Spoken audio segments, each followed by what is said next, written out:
Assalamualaikum warahmatullahi wabarakatuh. Perkenalkan, nama saya Tatiana Cahyaningrum dengan NIM 210103110129. Di sini saya dan teman saya, Isti Munawaroh, akan menjelaskan tentang konsep dasar pembelajaran membaca dan menulis. Baik, aspek-aspek yang akan kita bahas kali ini adalah membaca, menulis, pengertian dan tujuan dan manfaat membaca dan menulis, metode pembelajaran membaca dan menulis permulaan, problematika pembelajaran membaca dan menulis, faktor keberhasilan pembelajaran membaca dan menulis. Yang selanjutnya adalah pengertian membaca. Menurut Kamus Besar Bahasa Indonesia, membaca merupakan sebuah aktivitas berupa melafalkan atau mengeja sebuah tulisan. Hal ini sesuai dengan yang tertuang dalam KBBI yang menyatakan bahwa membaca adalah mengeja atau melafalkan apa yang tertulis. Sedangkan pengertian membaca menurut para ahli yaitu yang pertama menurut Burnes itu membaca adalah memahami wacana tertulis. Membaca adalah proses interaktif yaitu suatu proses manakala pembaca terlibat dalam pertukaran gagasan dengan penulis melalui teks. Pertukaran ini memiliki tujuan dan selalu terjadi dalam suatu konteks atau setting. Kemampuan membaca dalam memahami bahasa menjadi prasyarat memahami wacana tulis. Yang kedua adalah menurut Howell dan Knowles, membaca adalah sebuah proses interaktif. Dalam proses itu, membaca menggunakan kode, analisis konteks, pengetahuan awal, bahasa, dan strategi kontrol eksekutif untuk memahami teks. Membaca juga disebut proses mengenali, interpretasi, dan persepsi bahan tertulis atau tercetak. Yang selanjutnya adalah tujuan dan manfaat membaca. Yang pertama adalah tujuan membaca. Tujuan membaca adalah memahami seluruh informasi yang terdapat dalam teks untuk mengembangkan pengetahuan yang kita miliki. Bisa juga untuk menambah informasi dan lain. Sedangkan menurut pendapat Harry Gunter Tarigan, tujuan membaca adalah sebagai langkah cara kita untuk memperoleh fakta, cerita, ide agar bisa menyimpulkan apa yang kita baca dan mengklasifikasi, mengevaluasi dan dapat melakukan perbandingan. Jadi tujuan membaca itu sebagai sarana untuk kita mendapatkan informasi, di mana informasi yang kita peroleh itu bisa untuk menambah pengetahuan dan wawasan kita. Yang selanjutnya adalah manfaat membaca. Manfaat membaca yang pertama adalah mendapatkan banyak pengalaman hidup. Dari cerita yang kita baca, kita bisa mengambil kayak hikmah, kesimpulan, begitu. Terus mendapat pengetahuan umum dan informasi tertentu yang berguna bagi kehidupan. Yang ketiga, dapat mengetahui berbagai peristiwa kebudayaan dan sejarah suatu bangsa dengan kita membaca kayak buku-buku sejarah Indonesia, buku-buku sejarah di negara-negara lain. Itu bisa kita dapat atau kita bisa mempelajari itu dengan membaca. Yang keempat, bisa mengikuti perkembangan teknologi dan ilmu pengetahuan terbaru di dunia. Yang kelima, bisa memperkaya batin, memperluas cara pandang dan pola pikir kita, mampu meningkatkan taraf hidup untuk keluarga, masyarakat, nusa, dan bangsa. Yang selanjutnya adalah menulis. Menulis sendiri merupakan kegiatan membuat catatan atau informasi pada suatu media dengan menggunakan huruf. Berdasarkan Kamus Besar Bahasa Indonesia, menulis melahirkan pikiran atau perasaan, seperti mengarang, membuat surat dengan tulisan. Menulis juga berarti menuangkan isi hati penulis ke dalam bentuk tulisan, sehingga maksud hati penulis bisa diketahui banyak orang yang melalui tulisan yang dituliskan. Menulis juga bisa menjadi bahan ekspresi kita, misalnya kayak kita lagi marah, kita bisa menulis untuk mengekspresikan diri kita. Kalau kita tidak bisa mengekspresikan dengan lain, kita bisa dengan menulis, seperti kayak menulis catatan, diary gitu. Yang selanjutnya adalah tujuan menulis. Tujuan menulis itu setiap manusia, setiap orang pasti ketika menulis bisa untuk diri sendiri, untuk orang lain. Kalau untuk diri sendiri itu bisa dengan agar kita tidak lupa, agar tersusun rapi, agar kita bisa menyusun rencana, dan untuk menata kawasan pikiran. Nah, bentuk tulisan yang buat kita sendiri itu bisa ditulis di buku catatan, buku harian, dan catatan khusus atau kayak buku diary gitu. Nah, sedangkan tujuan menulis untuk orang lain adalah untuk menceritakan atau memberikan informasi tentang sesuatu atau memberikan pengarahan kepada pembaca seperti itu. Sedangkan menurut Hugo Harting, tujuan menulis adalah menginformasikan segala sesuatu, baik itu fakta, data maupun peristiwa. Terus juga untuk menulis bertujuan untuk menghibur seseorang. Kita kan biasanya membaca buku kayak humor gitu. Nah, itu penulis itu bertujuan agar kita terhibur oleh bacaannya gitu. Nah, terus menulis juga untuk meyakinkan membaca terhadap apa yang telah ditulis. Untuk memecahkan sebuah masalah juga, menulis juga dapat bertujuan sebagai sarana pendidikan. Karena seorang guru dan siswa di sebuah sekolah tidak akan terlepas dari kegiatan menulis ini. Seperti merangkum, menulis soal, dan mengerjakan soal. Manfaat menulis kan sangat dibutuhkan dalam kehidupan kita sehari-hari, baik dari kalangan SD, SMP, dan lain-lain. Nah, manfaat menulis sendiri adalah sebagai media penyaluran emosi maupun ekspresi diri, belajar beropini, melatih kesabaran, mengasah komitmen, dan masih banyak lagi. Seperti menggambar atau melukis, menulis juga bermanfaat untuk melatih kreativitas dan mengembangkan imajinasi. Kalau misal menulis itu mungkin dengan kita membuat cerita fiksi, mungkin seperti itu. Yang selanjutnya adalah bentuk tulisan dan ciri kemampuan menulis.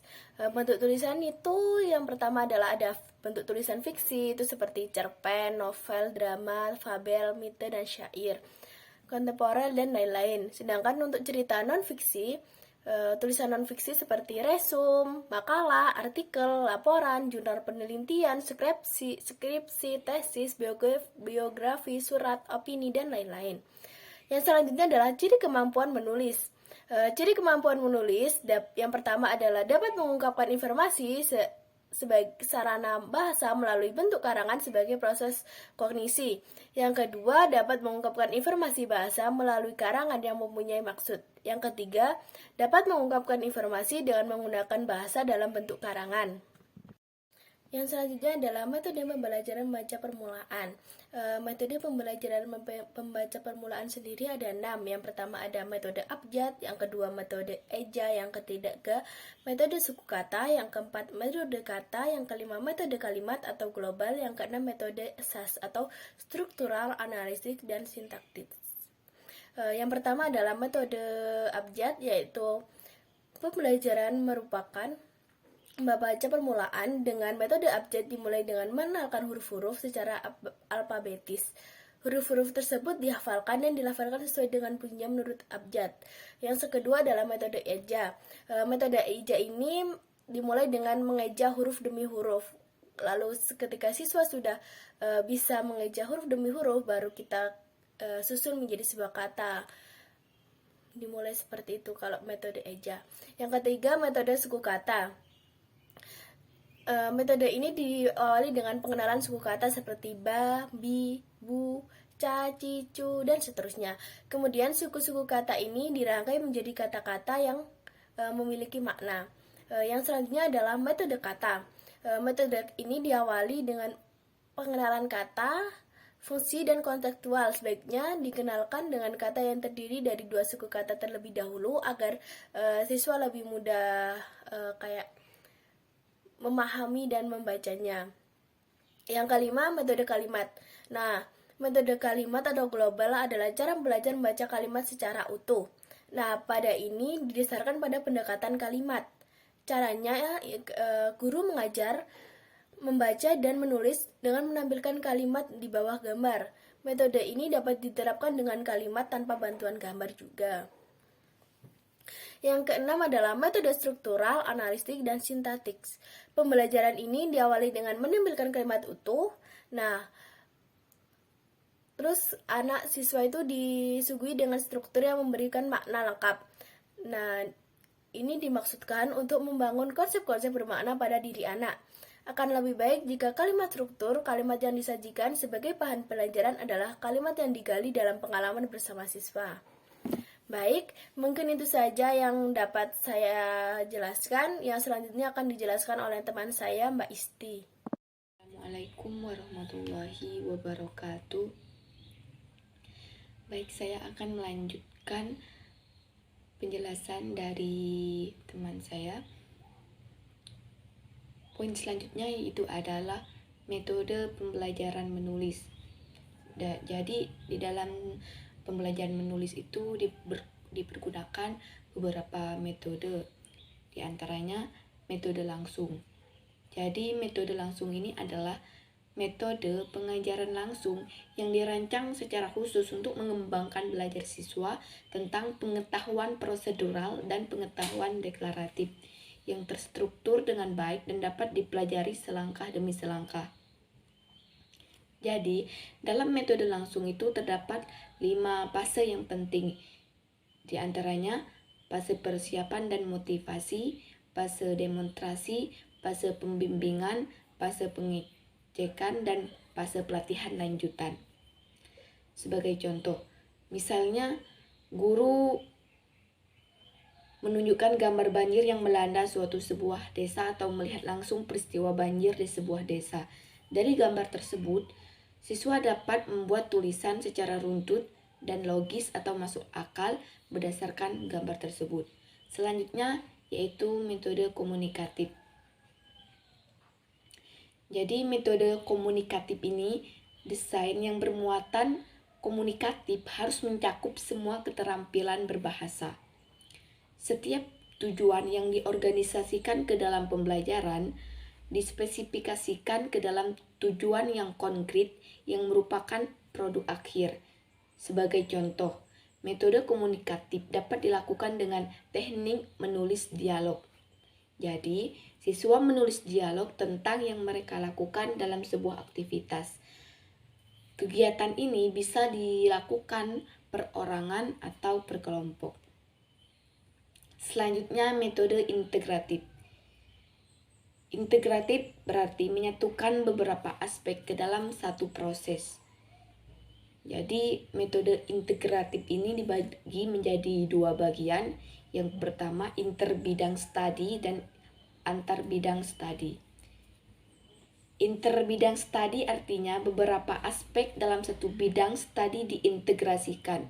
Sebagai contoh, menulis diintegrasikan dengan berbicara dan membaca. Adapun antar bidang studi artinya pengintegrasian bahan dari beberapa bidang studi. Sebagai contoh, antara bahasa Indonesia dengan matematika atau dengan studi yang lain. Selanjutnya, metode tematik. Dalam metode tematik, semua komponen materi pembelajaran diintegrasikan ke dalam tema yang sama dalam satu unit pertemuan. Tema yang telah ditentukan harus diolah sesuai dengan perkembangan dan lingkungan siswa. Siswa berangkat dari konsep ke analisis atau dari analisis ke konsep kebahasaan, penggunaan, dan pemahaman. Selanjutnya, metode konstruktivistik. Asumsi sentral metode konstruktivistik adalah belajar menemukan. Artinya, meskipun guru menyampaikan sesuatu kepada siswa, mereka melakukan proses mental atau kerja otak atas informasi itu agar informasi tersebut masuk ke dalam pemahaman mereka. Konstruktivistik dimulai dari masalah yang sering muncul dari siswa sendiri dan selanjutnya membantu siswa menyelesaikan dan menemukan langkah-langkah pemecahan masalah tersebut. Dan yang terakhir, metode kontekstual. Pembelajaran dengan menggunakan metode ini akan mempermudah dalam pembelajaran menulis, yakni konsepsi pembelajaran yang membantu guru menghubungkan mata pelajaran dengan situasi dunia nyata dengan kehidupan pembelajaran yang memotivasi siswa agar menghubungkan pengetahuan dan penerapannya dengan kehidupan sehari-hari. Jadi, metode ini dapat diterapkan dalam salah satu pembelajaran menulis deskripsi. Siswa dapat belajar dalam situasi dunia nyata, tidak dalam dunia awang-awang.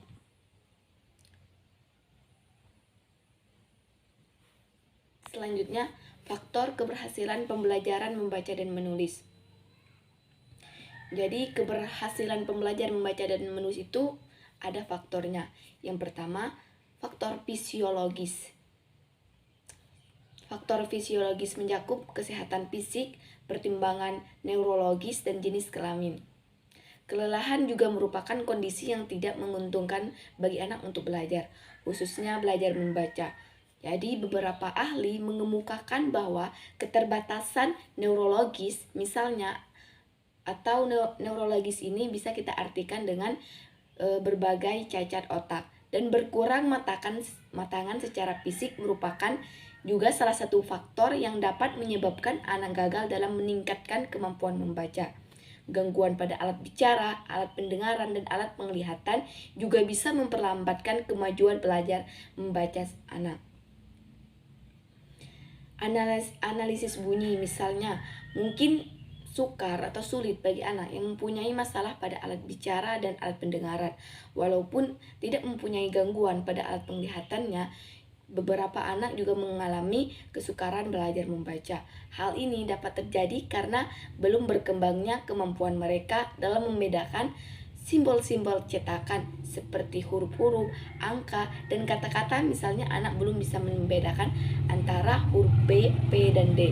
Jadi perbedaan pendengaran atau auditory discrimination adalah kemampuan mendengarkan kemiripan dan perbedaan bunyi bahasa seperti faktor penting dalam menentukan kesiapan membaca anak. Selanjutnya, faktor intelektual. Jadi faktor intelektual ini mungkin tidak asing lagi bagi kita sebagai seorang mahasiswa dalam mendengar faktor intelektual ini. Jadi intelektual atau intelijensi didefinisikan oleh Haynes sebagai suatu kegiatan berpikir yang terdiri dari pemahaman yang esensial tentang situasi yang diberikan dan meresponnya secara tepat. Webster mengemukakan bahwa intelijensi adalah kemampuan global individu untuk bertindak sesuai dengan tujuan, berpikir rasional, dan berbuat secara efektif terhadap lingkungan. Selanjutnya, faktor lingkungan. Jadi faktor lingkungan ini ada beberapa poin seperti latar belakang dan pengalaman anak di rumah, sosial ekonomi keluarga siswa. Ada 2 poin. Jadi yang pertama itu latar belakang dan pengalaman anak di rumah. Lingkungan dapat membentukkan pribadi, sikap, nilai, dan kemampuan pada anak. Kondisi di rumah mempengaruhi pribadi dan penyesuaian diri anak dalam masyarakat. Selanjutnya, sosial ekonomi keluarga siswa. Jadi, faktor sosial ekonomi, orang tua, dan lingkungan tetangga merupakan faktor yang membentuk lingkungan rumah siswa. Beberapa penelitian memperlihatkan bahwa status sosial ekonomi siswa berpengaruh sekali kemampuan verbal siswa. Jadi, semakin tinggi status sosial ekonomi siswa, semakin tinggi kemampuan verbal siswa.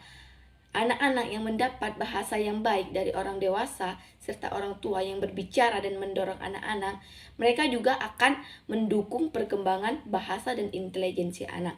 Begitu pula dengan kemampuan anak. Anak-anak yang berasal dari rumah yang memberikan banyak kesempatan membaca dalam lingkungan yang penuh dengan bahan bacaan yang beragam akan mempunyai kemampuan membaca yang tinggi. Selanjutnya itu faktor psikologis. Nah, faktor psikologis ini sangat penting sekali. Karena apa? Faktor psikologis ini itu bermasalah dengan mentalnya siswa. Jadi, faktor ini mencakup motivasi, minat, dan kematangan sosial, emosi, dan penyesuaian diri.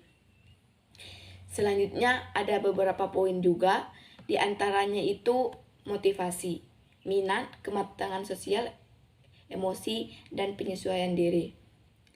Mungkin pada poin itu kalian bisa, untuk lebih jelasnya kalian bisa membaca. Selanjutnya analisis artikel. Jadi saya mengutip artikel setelah saya baca pada tahun 2016 itu seseorang melakukan observasi. Jadi ada sebuah fenomena menarik di dalam dunia pendidikan. Nah, fenomena tersebut terkait dengan diadakannya tes membaca dan menulis oleh beberapa sekolah sebagai syarat diterima di sekolah tersebut.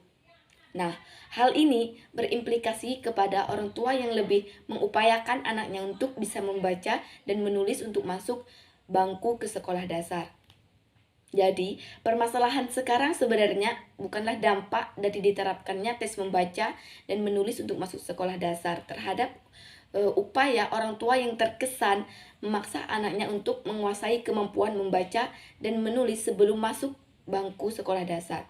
Tetapi permasalahannya sekarang sebenarnya bukanlah dampak dari diterapkannya tes membaca dan menulis sebagai syarat masuk sekolah tersebut. Jadi, kemampuan membaca dan menulis yang diperoleh siswa sekolah dasar akan menjadi pembelajaran membaca dan menulis di kelas berikutnya.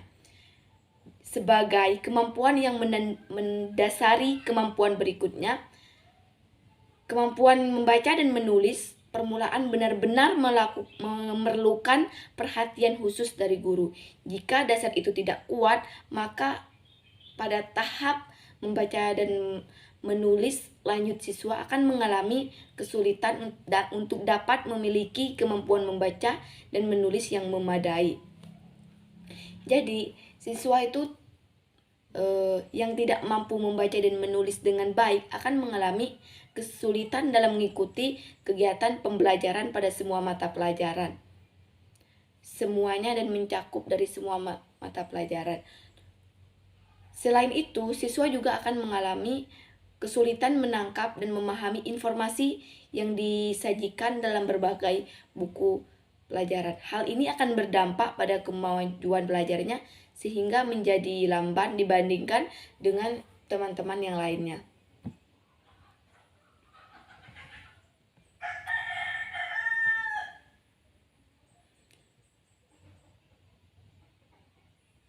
Selanjutnya, kebiasaan dan kegemaran membaca dan menulis perlu ditumbuhkan sejak dini.